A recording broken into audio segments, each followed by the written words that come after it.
The sweeping climate, health, and tax bill passed by Democrats over the weekend in the Senate. Tomorrow, President Biden will sign a chip maker bill, putting us in direct competition with China. We got some other issues with China, so let's dive into it all with today's guest panelist, Republican strategist Charmaine Yost and Democratic strategist Calvin Dark. Good to see both of you this morning. Good morning. Good morning. Happy Monday. It's hopefully off to a good start.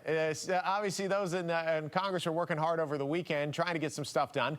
Democrats were able to get this through when it comes to the climate and health bill. Charmaine, I want to start with you, first of all, as to what implications this might have and your take on it.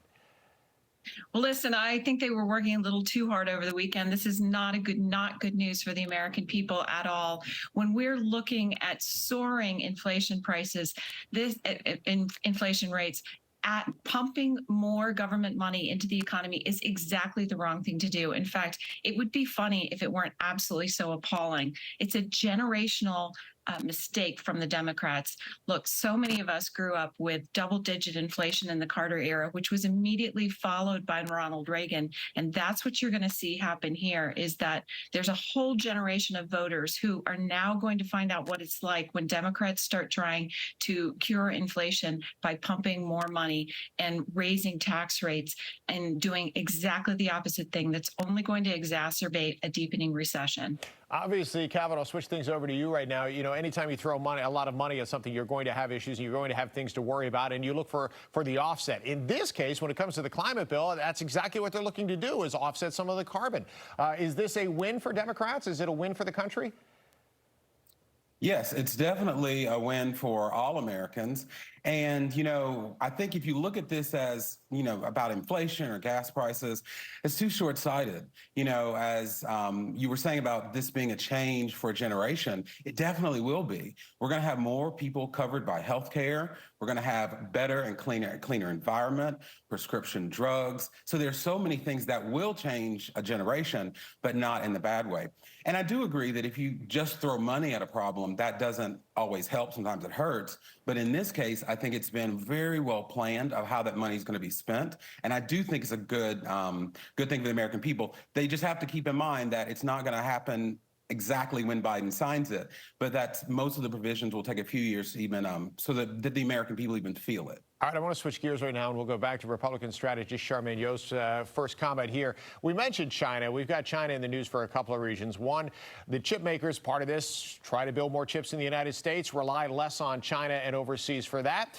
Second of all, with Nancy Pelosi's recent visit there, that actually got a lot of attention, including support from some Republicans. So, Charmaine, it's a lot to cover in a short amount of time. We'll give it our best shot as far as relations with China and your thoughts.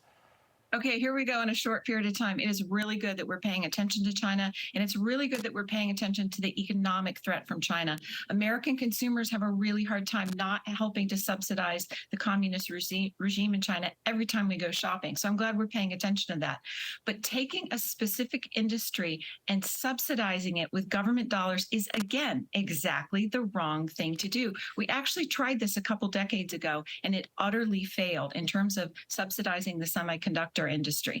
And so what we're seeing again is the government coming in and picking winners and losers, putting their thumbs on the scales. That never works, and the money will be used inefficiently, ineffectively. And I know we don't have a whole lot of time, but real quickly, what we need to be focusing on is stimulating innovation and creativity, which that's how Americans always beat China. All right, Calvin, same topic. I'll give you the final word.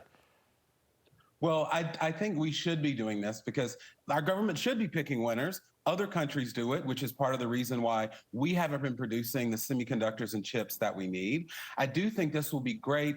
And I don't think that we have to worry about government bureaucracy messing up the money, because a lot of it goes to the private sector, these companies who are innovating, who are making new things, who want to bring it back to this country. So I think by putting it in their hands and supporting them, we're not only doing what our allies do, but we're helping to bring jobs and really help the private sector. So I think it's a win. All right. Always good to hear from both sides of the issue. Republican strategist Charmaine Yost, Democratic strategist Calvin Dark.